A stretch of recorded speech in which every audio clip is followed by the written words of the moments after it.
Bom dia, irmãos e irmãs, graça e paz. Podem se assentar aqueles que ainda estão de pé. Eu realmente estou muito feliz por estar aqui com vocês, por poder compartilhar um pouco da palavra, por poder compartilhar um pouco daquilo que Deus tem colocado no meu coração. Algum tempo atrás, eu assisti uma entrevista com um ex-dependente químico. Na verdade, com um dependente químico. Afinal, ele disse que ele nunca vai assumir essa condição de ex-dependente químico porque ele acredita que quando ele fizer isso, a chance dele ter uma recaída é muito grande. E nessa entrevista, ele conta como foi a luta dele para conseguir se libertar do seu vício, daquele vício que tanto o destruía. E ele disse que em um primeiro momento, a família dele obrigou ele a se internar. Mas que no final das contas, aquela estratégia não foi uma estratégia bem sucedida, não deu certo. Afinal, segundo as palavras dele, se ele mesmo não entendia que precisava mudar, ele não conseguiria ter a mudança que ele tanto precisava. Portanto, não adiantou de nada ele ser internado pela primeira vez. Em um segundo momento, depois dessa tentativa mal sucedida, a família foi começando a desacreditar dele. Conforme o tempo foi passando, as pessoas foram desistindo. E as pessoas começaram a achar, então, que ele ficaria naquela condição para o resto da vida dele. A única que não deixou de acreditar que ele poderia mudar, a única que não deixou de acreditar que ele poderia se libertar daquilo foi a sua mãe. Mas depois de constantes recaídas, de constantes mancadas, de diversas coisas que não deram certo, a mãe ficou cansada. Então chamou o filho para conversar e disse o seguinte: filho, eu realmente queria muito, mas muito mesmo que você mudasse. Eu queria muito que você se libertasse disso. Mas a verdade é que eu não posso mudar por você. E o que eu vejo hoje, olhando para você, olhando para a sua vida, é que você não quer mudar. Então, por mais que eu te ame, por mais que eu quero te sustentar, por mais que eu quero estar aqui do seu lado, por mais que eu quero te apoiar, eu não vou permanecer tentando ajudar alguém que não quer ser ajudado. E ele disse que depois que ele ouviu aquilo daquela mãe dele, a ficha caiu.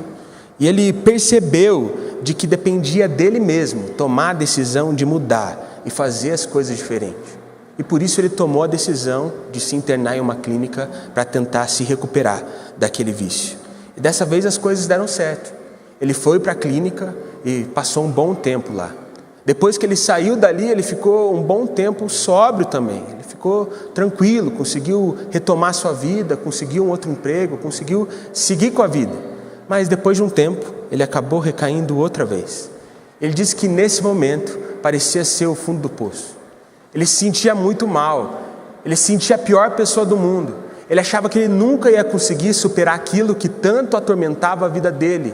E parecia que ele nunca mais ia conseguir seguir com a vida, que ele nunca mais ia começar uma vida onde ele poderia caminhar com tranquilidade. Ele ficou profundamente incomodado quando aquilo aconteceu. Ele estava a ponto de desistir, mas como última instância, ele decidiu ir em mais uma sessão em grupo. E quando ele chegou naquele grupo, ele abriu o coração. Ele falou tudo aquilo que ele estava sentindo. Ele disse: eu não aguento mais viver com isso.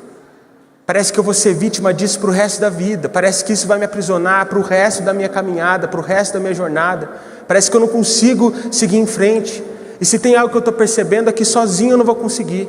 E eu estou aqui, mas vou dizer para vocês, eu estou a ponto de desistir dessa luta. E quando ele parou de falar um pouco, o líder daquele grupo de apoio olhou para ele e disse: é realmente disso que você precisava. Entender que sozinho, com as suas próprias forças, você não vai chegar a lugar nenhum. Portanto, a partir de agora, vamos juntos construir uma nova vida e vencer esse problema que está te atrapalhando. Ele disse que depois que ele descobriu isso, ele conseguiu tomar um rumo, ele conseguiu, de fato, se recuperar daquilo que estava atrapalhando ele de viver a sua vida.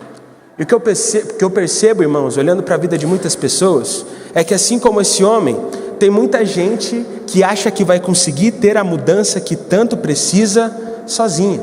Tem gente que acha que vai conseguir a mudança que tanto precisa com a força do seu próprio braço.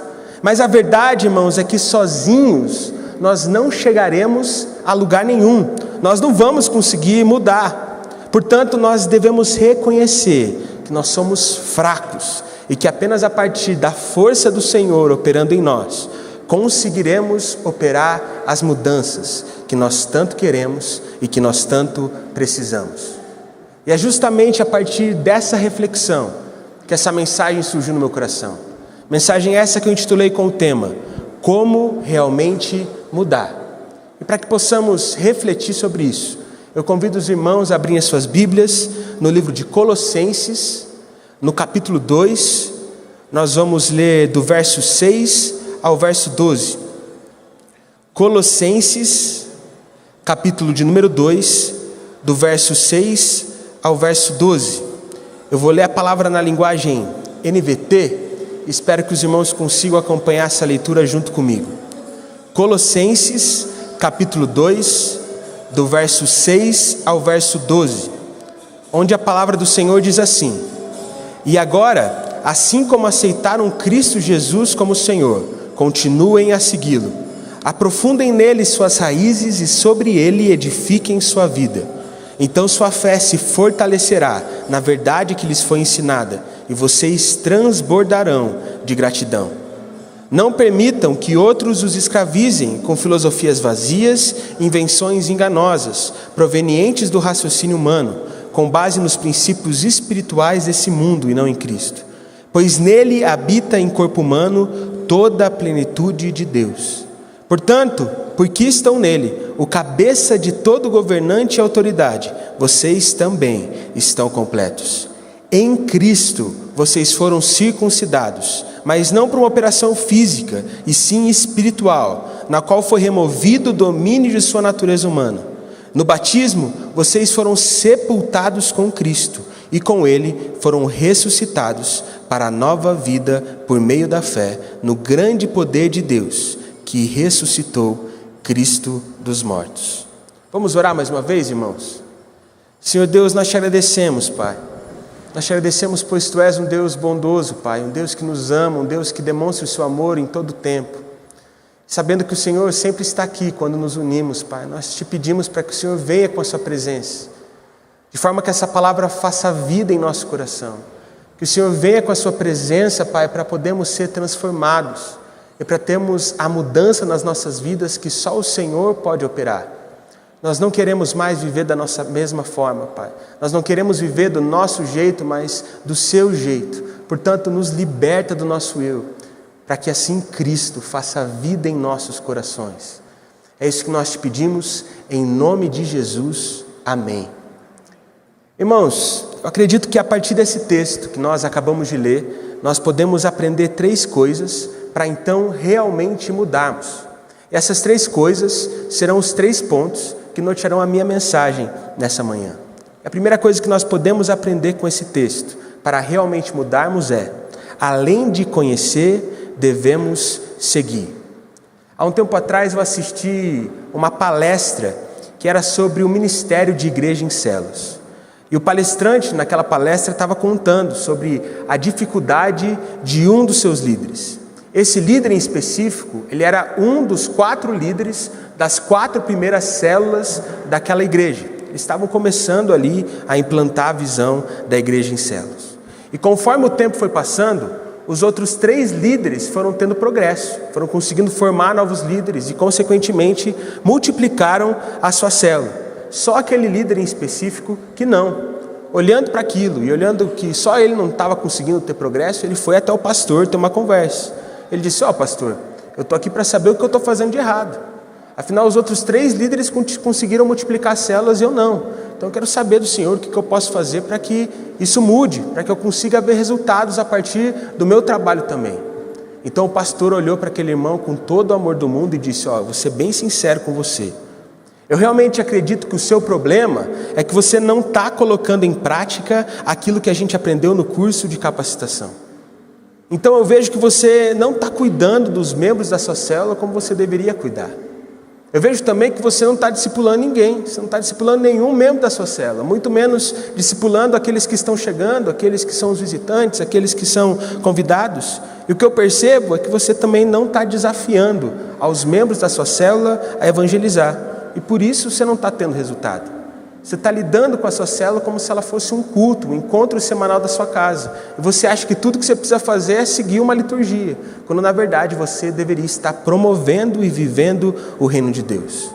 E o líder ouviu aquilo, e sentiu o golpe. Já que ele sentiu o golpe, ele começou a pensar, começou a refletir em tudo aquilo que o pastor tinha falado para ele. Mas mesmo pensando e refletindo, ele continuou fazendo as coisas do seu jeito. E consequentemente, 1 ano se passou e ele estava sem progresso. E no final do ano ele olhou para a situação, olhou para aquilo, como estava acontecendo, mas ao invés de mudar e passar a viver, a fazer a célula, da forma como ele tinha aprendido naquele curso de capacitação, ele continuou fazendo as coisas do mesmo jeito. E mais 1 ano se passou e nada, ele não tinha tido nenhum resultado. E por isso ele já estava cansado, já estava difícil de levar o pessoal para o grupo, já estava difícil arranjar alguém para fazer os momentos da célula, ele estava saturado, a mulher dele também já não aguentava mais, e por isso lá foi o líder conversar com o pastor mais uma vez, só que dessa vez aquela conversa foi em um tom um pouco diferente.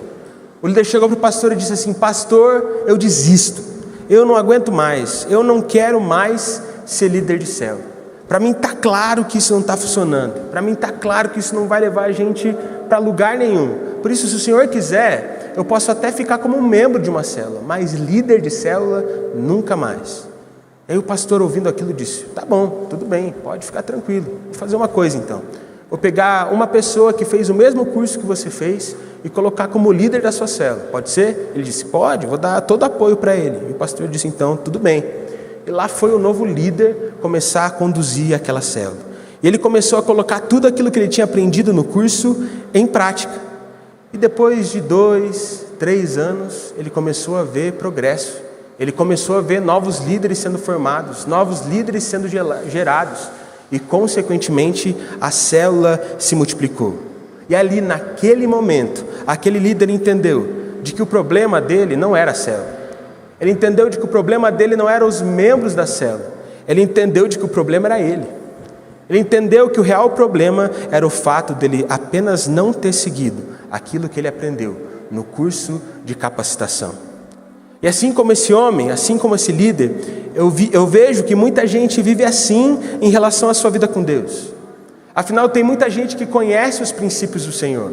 Tem muita gente que conhece as palavras de Deus, mas parece que nunca segue e obedece de verdade. E por isso não consegue ter consequências significativas em relação à sua vida com Deus. E é por isso que no verso 6 do texto que nós lemos está escrito: assim como aceitaram Cristo, continuem a segui-lo verdadeiramente. Isso nos mostra que tão importante quanto aceitar a Jesus é decidir seguir os passos do Mestre. Mas o que nós podemos perceber na nossa realidade de hoje é que muitos querem aceitar a Jesus, mas poucos são aqueles que estão dispostos a seguirem Ele de verdade, a ponto de criarem raízes.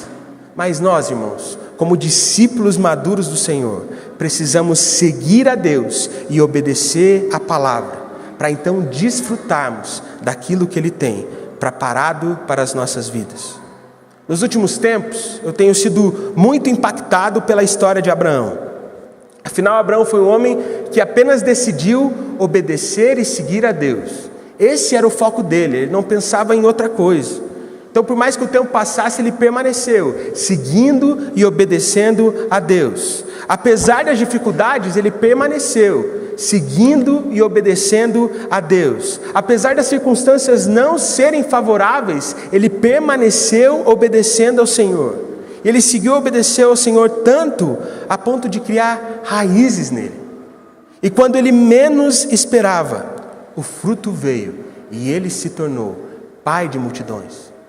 Eu realmente acredito que o Senhor nos chama nesse momento para sermos como Abraão, para que o nosso foco seja apenas obedecer e seguir a Deus, para que quando a gente menos esperar, a gente veja os benefícios da obediência na nossa vida.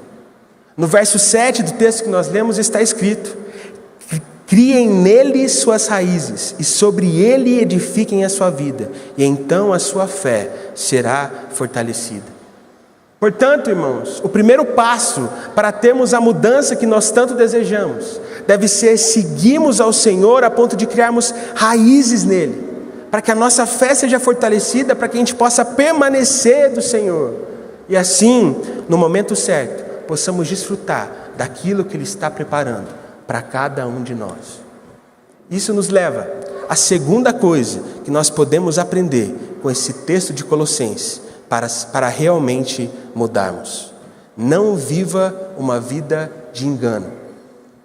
No verso 8 do texto que nós lemos, está escrito que nós não podemos ser escravizados pelas filosofias vazias e invenções enganosas, provenientes do raciocínio humano. Mas o que eu consigo notar, não sei vocês, irmãos, é que muitas pessoas têm sido enganadas pelas coisas desse mundo. Nesse período que eu tive de férias no final do ano, eu assisti uma série que retratava a história de um dos maiores jogadores de futebol da história. E ele é lembrado até os dias de hoje, primeiro pelo incrível jogador que ele foi, mas em um segundo lugar, devido a todas as conquistas que ele teve durante sua carreira. Ele foi campeão de muita coisa, ganhou a Copa do Mundo, ele é o ídolo maior do país dele, ele é ídolo de vários e vários clubes, ou seja, ele conquistou muitas coisas. Só que o que eu achei interessante é que nessa série, os produtores eles não quiseram mostrar muito os seus feitos, eles não quiseram mostrar tudo aquilo que aquele jogador tinha conquistado, eles não quiseram ficar mostrando o quanto ele foi importante em cada clube, eles não quiseram ficar mostrando as glórias daquele jogador, não. O que eles realmente queriam mostrar é onde aquele jogador poderia ter chegado se ele não tivesse perdido a cabeça. Se ele não tivesse se entregado às festanças, se ele não tivesse se entregado à bebida, se ele não tivesse se entregado às drogas e por aí vai. E sabe, irmãos, quando você assiste essa série, você fica inspirado. Afinal, a história daquele jogador é uma história de superação. E a forma como ele conquistou os títulos é incrível, então você fica motivado. Mas o tempo todo você fica pensando, nossa, ele conquistou tanta coisa, mas ele poderia ter sido muito maior, ele poderia ter conquistado muito mais, ele poderia ter sido um jogador muito melhor, se ele não tivesse sido enganado pelas coisas desse mundo. E assim como esse jogador, irmãos, eu vejo que muita gente não desfruta do máximo que poderia desfrutar, porque fica se entregando a tantas coisas dessa vida, que acaba ficando sem tempo e sem energia para se entregar àquilo que realmente importa. E no final das contas, as pessoas simplesmente são enganadas. Afinal, elas não alcançam a plenitude que elas tanto desejavam. Afinal, no verso 9 do texto que nós lemos, nós podemos perceber que em Cristo habita toda a plenitude. E tem gente que realmente acha que vai encontrar plenitude e satisfação nas coisas desse mundo. Mas a verdade é que o único que pode nos fornecer essas coisas que nós tanto desejamos é Cristo. O problema é que são poucos aqueles que estão convencidos disso. Enquanto ainda cursava o curso de administração, eu assisti uma palestra sobre vendas. E nessa palestra, o palestrante contou uma história de um novo vendedor que tinha chegado lá na empresa dele. Esse vendedor inexperiente, ele estava extremamente frustrado, porque ele não conseguia vender os produtos da empresa. Ele não conseguia vender as maquininhas de cartão que ele tinha que vender. E por isso um dia o palestrante viu lá o desespero daquele vendedor inexperiente, viu a forma como ele estava angustiado pelo fato de não conseguir vender, de não conseguir gerar resultado, então decidiu ajudá-lo. E aí olhou para ele e disse o seguinte, eu vou te ensinar tudo que eu sei, eu vou te falar tudo que eu aprendi, eu vou te dar passo a passo de como eu faço, mas antes de ver e te ensinar aquilo que eu sei, eu queria ver a forma como você aborda os seus possíveis clientes. E aí o vendedor inexperiente falou, tá bom. E aí quando ele viu a forma como ele abordava os possíveis clientes, ele entendeu qual era o problema. Afinal, o vendedor chegava lá, olhava e falou, pessoal, tem uma máquina aqui para vender. Eu sei que vocês têm uma máquina aí, mas vocês querem comprar na minha? Eles falavam, não. Então tudo bem. E ia para a próxima loja. Aí o palestrante olhou para ele e falou, não é assim que as coisas funcionam. Não é assim que as coisas são. Para que você possa vender a sua máquina, você precisa convencer aí o comerciante de que a sua máquina é melhor do que a máquina que ele já tem. Você precisa convencer a partir dos benefícios da sua máquina que aquele comerciante vai ter melhores resultados se adquirir o seu produto. Ou seja, para você vender, você precisa convencer o seu cliente a comprar. Você não convence com esse papinho que você está dando aí para os seus clientes. E conforme aquele vendedor inexperiente foi implementando aquilo, ele conseguiu cada vez mais ter mais resultado. E o que eu percebo, meus irmãos, é que tem muita gente que, apesar de conhecer os caminhos do Senhor, não segue os caminhos de Deus, porque ainda não foi convencida que os caminhos do Senhor são melhores do que os caminhos que o mundo propõe. E sabe, irmãos, eu sei que é o Espírito que convence, mas eu já provei na minha própria vida do quão melhor é seguir os caminhos do Senhor do que seguir os caminhos desse mundo. Por isso eu quero te convencer a viver do jeito do Senhor, da forma como o Senhor ordena. Afinal, eu quero que você se sinta bem como eu sinto. Eu quero que você se sinta completo assim como eu sinto. Porque de acordo com aquilo que está escrito no verso 10, se nós estamos nele, se estamos em Cristo, estamos completos. Por isso, meu irmão, a partir de hoje, não viva a sua vida sendo enganado pelas coisas desse mundo, mas viva a sua vida desfrutando da plenitude que só pode ser encontrada em Cristo Jesus. Isso nos leva à terceira e última coisa que nós podemos aprender com esse texto de Colossenses, para então realmente mudarmos. A verdadeira mudança não vem do homem. Apesar da minha pouca experiência, eu já discipulei e eu já acompanhei muitas pessoas. E o que eu acho interessante perceber é o quanto as pessoas são diferentes. Afinal, existem muitas diferenças entre cada um de nós. Vocês não têm noção, irmãos. Só que o que eu também acho interessante perceber é que normalmente os erros que são cometidos são quase sempre os mesmos. Só muda o endereço. E um dos erros mais clássicos, um dos erros mais característicos é a pessoa tentar viver a sua vida com Deus na base da força, como se ela não precisasse da ajuda do Espírito, como se ela não precisasse do Espírito Santo auxiliando ela. Por isso ela vai lá e começa a tentar vencer o pecado na marra. Ela vai lá e tenta ter uma vida de santidade na marra. Ela tenta se tornar uma pessoa que serve, um bom servo de Deus na marra. Mas a verdade, meus irmãos, é que sem a direção e sem o auxílio do Espírito, nós não chegaremos a lugar nenhum. Afinal, sem o Espírito, é impossível seguirmos a Jesus e desfrutarmos de uma vida realmente satisfatória nele. No verso 11 do texto que nós lemos está escrito que em Cristo nós fomos circuncidados, não por uma operação física, mas sim por uma operação espiritual. E é essa operação, meus irmãos, que o Senhor opera em nós, que transforma as nossas vidas, que realmente muda aquilo que nós somos. E quando nós realmente buscamos a Deus e o Espírito opera em nossas vidas, essa mudança se torna realmente concreta. Porque quando o Espírito opera em nós, as nossas prioridades são alteradas. Quando o Espírito opera em nós, a nossa visão da vida é totalmente renovada. Quando o Espírito de Deus opera em nós, aquilo que nós pensamos em relação à alegria e felicidade é transformado dentro do nosso coração. E assim, nós vamos nos tornando verdadeiramente livres. Livres da nossa falta de esperança, livres da nossa falta de propósito, livres da nossa insatisfação, livres de tudo aquilo que nos aprisiona e nos coloca para baixo. Mas se você quer ser livre, meu irmão, de uma vez por todas, você precisa entender que você precisa morrer. No verso 12 do texto que nós lemos, está escrito que no batismo, nós morremos com Cristo e somos ressuscitados com Ele para a nova vida por meio da fé. Portanto, meus irmãos, está na hora de morrermos com Jesus.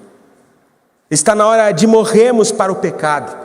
Está na hora de nós morrermos para o desânimo. Está na hora de nós morrermos para a preguiça. Está na hora de nós morrermos para a apatia. Está na hora de sermos ressuscitados pelo Espírito para a vida que Deus tem para nós. Uma vida sim de lutas, uma vida sim de dificuldades, uma vida sim de sofrimento, mas principalmente uma vida de perseverança, plenitude e satisfação. Muitas vezes, quando eu estou lendo ali o Velho Testamento, principalmente o livro de Gênesis, eu fico pensando, fico refletindo em relação à história de José. Uma das coisas que eu mais penso, não sei vocês, na hora da minha oração, é olhar para Deus e pensar assim: Deus, para que tanto sofrimento na vida de José? Por que José teve que sofrer tanto? Às vezes eu falo: Deus, José não precisava passar por tudo isso para então aprender uma lição. Mas a verdade, meus irmãos, é que quando nós olhamos para a história de José, nós vemos que ele deixou de ser presidiário para se tornar o administrador da nação mais poderosa do mundo naquele momento, em um piscar de olhos, de uma hora para outra. E quando a gente vê essa transição acontecer, esse milagre acontecer na vida de José, a gente começa a entender: realmente, isso aí só pode ser Deus. Assim como quando nós ouvimos um testemunho de uma família que foi restaurada, de um casal que estava separado, de um casal que estava a ponto de se divorciar, mas o Senhor operou, o Senhor fez um milagre e consequentemente aquela família foi restaurada. E quando a gente olha para aquele testemunho, a gente logo pensa: isso aí só pode ser coisa de Deus. Assim como quando nós ouvimos um testemunho de cura, de uma pessoa que foi curada, de uma pessoa que estava prestes a morrer, de uma pessoa que estava muito debilitada, mas devido às orações dos irmãos, aquilo foi mudando, a situação foi se transformando e aquela pessoa foi curada completamente. Quando a gente olha esses testemunhos de cura, a gente logo pensa: isso só pode ser coisa de Deus. Assim como muitas vezes, não sei os irmãos, eu olho para a minha vida e para coisas que aconteceram na minha caminhada e penso: realmente, isso aí só pode ser Deus. E talvez nesse ano que se iniciou há pouco tempo, você, meu irmão, sinta que você precisa mudar. Você sente que precisa mudar em relação à sua família. Você sente que precisa mudar em relação aos seus relacionamentos. Você sente que você precisa mudar em relação à sua carreira. Você sente que precisa mudar em relação à sua saúde. Você sente que precisa de uma mudança em relação à forma como você serve na igreja. Você percebe, nota que precisa de uma mudança em relação à sua vida emocional e talvez até mesmo em relação à sua vida com Deus. E sabe, irmão, que bom que você entendeu que você precisa mudar. E mais do que isso, que bom que você entendeu e decidiu mudar. Mas agora, mais importante do que decidir mudar, é de fato mudar. Portanto, nessa manhã eu gostaria de te falar uma coisa. Eu gostaria que você soubesse de algo. Que a única forma de realmente mudar é através da ação do Espírito em você. Portanto, que você possa se entregar ao Espírito do Senhor, para que no final do ano você possa olhar para a sua vida, olhar para a sua transformação e dizer: realmente, isso só pode ser coisa de Deus. E sabe, irmãos, nos últimos anos, sempre que eu chego em dezembro, e olho para aquilo que aconteceu no meu ano, eu penso: só pode ter sido Deus. É tão bom saber que eu estou sendo transformado. É tão bom saber que continuamente o Senhor tem me abençoado, que o Senhor tem me feito uma pessoa melhor para mim, para os meus irmãos, para a minha família, para a minha igreja. É tão bom que eu realmente acho que essa é a verdadeira bênção que o Senhor tem para nós. E sabe, irmãos, eu realmente acredito que nesse ano nós iremos crescer em Cristo. Afinal, esse é o tema do nosso ano, e eu tenho certeza que esse será um ano espetacular na sua vida, na minha vida, nas nossas vidas como igreja. Mas para que a gente realmente possa mudar, para que a gente realmente possa crescer em Cristo, nós em primeiro lugar precisamos querer essa mudança. Nós precisamos querer buscar a Deus. Nós precisamos buscar ao Senhor, de forma que o Espírito transforme as nossas vidas. Portanto, nesse momento, se você entendeu que precisa mudar em relação a alguma área da sua vida, alguma área que não está certa, alguma área que não está legal, eu te convido nesse momento a você fechar o seu olho e baixar a sua cabeça. Eu quero que você pense de que forma você pode mudar isso aí na sua vida. E talvez você pense várias e várias alternativas que você mesmo pode fazer, que você pode fazer com a força do seu próprio braço.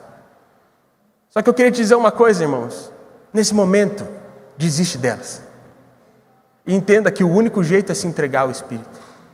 Portanto, nesse momento, diga ao Senhor quais são essas coisas.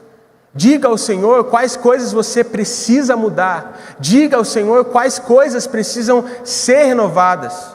Pois a partir de hoje o Espírito irá operar em você. E você irá crescer em Cristo. Então a sua vida será transformada. Não vai ser uma folia de início de ano. Não vai ser aquela euforia que te dá em janeiro, mas que logo você desiste. Não vai ser passageiro. Porque a partir de hoje essa mudança será verdadeira. Pois essa mudança não será sua. Essa mudança será o Espírito do Senhor fazendo algo em você. Portanto, meu irmão, nesse momento se entrega. Diz ao Senhor quais são essas coisas. E eu tenho certeza que Ele te dará entendimento para saber o que você deve fazer. Portanto, enquanto eu oro, faça a sua oração também. Senhor Deus Pai, nós te agradecemos, Senhor. Nós te agradecemos porque o Senhor morreu por nós naquela cruz, Pai. Nós te agradecemos porque nós não merecíamos, Pai, mas o Senhor se entregou por nós, Pai. Nós não merecíamos, mas o Senhor nos deu uma saída. Nós não merecíamos, mas o Senhor nos deu uma esperança, Pai. Nós somos tão gratos, Pai, mas tão gratos por tudo aquilo que o Senhor tem feito, Pai, que nós não conseguiríamos demonstrar com palavras a forma como nós realmente somos agradecidos por tudo aquilo que o Senhor fez e por tudo aquilo que o Senhor faz por nós, Pai.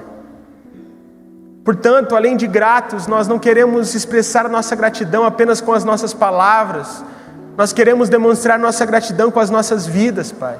E hoje, nessa manhã, nós realmente reconhecemos que nós precisamos mudar, Pai.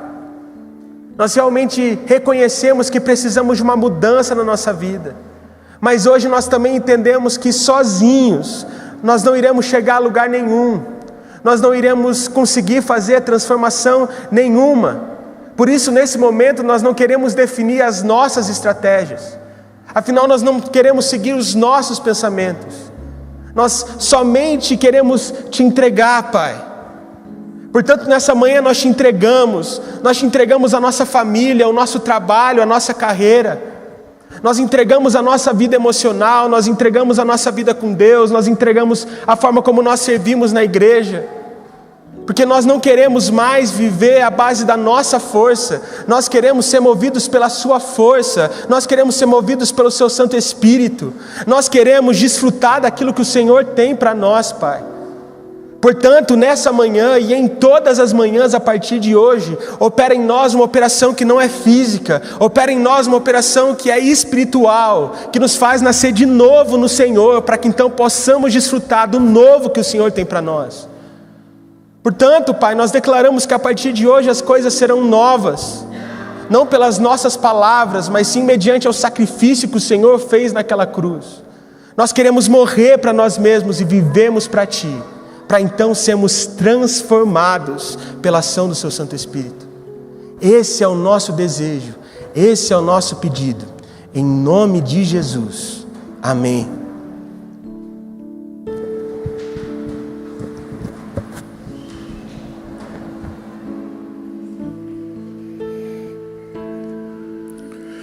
Não existe nada melhor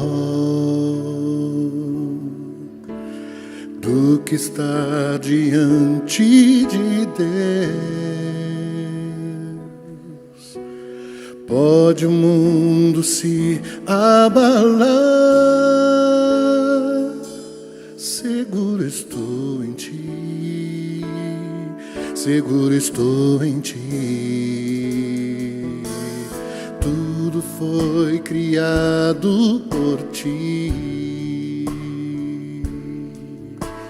Nós também, para Teu louvor, quero sempre Te exaltar, pois és fiel a mim, pois Tu és fiel a mim. Bom é estar Te servindo, com compromisso contigo. Nada vai nos separar do Teu amor, Jesus.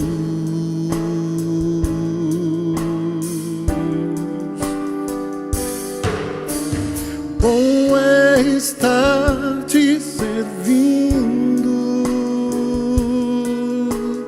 com compromisso contigo. Nada vai nos separar do teu amor, Jesus.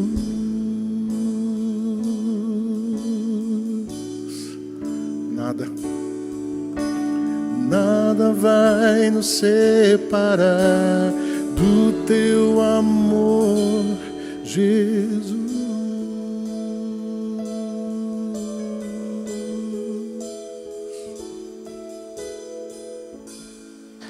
Amém, irmãos, amém. Vamos ficar em pé? Que essa palavra não seja apenas mais uma palavra, mas que ela possa fazer vida em nossos corações. Que nesse ano a gente realmente possa mudar, que nesse ano a gente realmente possa crescer em Cristo. Amém? Recebam a bênção. Que a graça do Senhor Jesus, que o amor de Deus, o nosso Pai, que a comunhão e a consolação do Santo Espírito de Deus estejam com todos vocês, hoje e para todo sempre. Amém. Deus abençoe, irmãos. Até o próximo domingo.